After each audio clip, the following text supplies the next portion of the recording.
মানুষ দুনিয়াতে আসার আগে জিন জাতিরা বসবাস করত। তাদের ফিতনা ফ্যাসাদ এতটা বেড়ে গিয়েছিল যে আল্লাহ তাদেরকে ধ্বংস করার জন্য ফেরেশতাদের নিযুক্ত করলেন। ফেরেশতারা জিন জাতিকে ধ্বংস করে দিল এবং অনেককে আটক করলো। আর কিছু জিনের বাচ্চাদেরকে বাঁচিয়ে রাখলো। তাদের মধ্যে একজন ছিল আজাজিল। সে দেখতে যতটা সুন্দর ছিল, জ্ঞান বুদ্ধিও ততটা বেশি ছিল। আল্লাহ তাআলা ফেরেশতাদের হুকুম দিলেন আজাজিলকে যত্ন করার জন্য।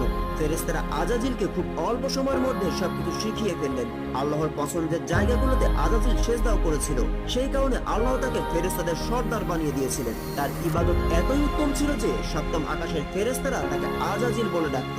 সর্বশেষ যখন আল্লাহ তাআলা আদম আলাইহিস সালামকে সেজদা করার কথা বললেন, তখন সে নাফরমানি করে বসলো এবং সে বিতাড়িত শয়তান হয়ে গেল। কিয়ামত পর্যন্ত তাকে ইবলিস বলে ডাকা হয়। যদি ভিডিওটি ভালো লাগে তাহলে লাইক করে চ্যানেলটি সাবস্ক্রাইব করুন।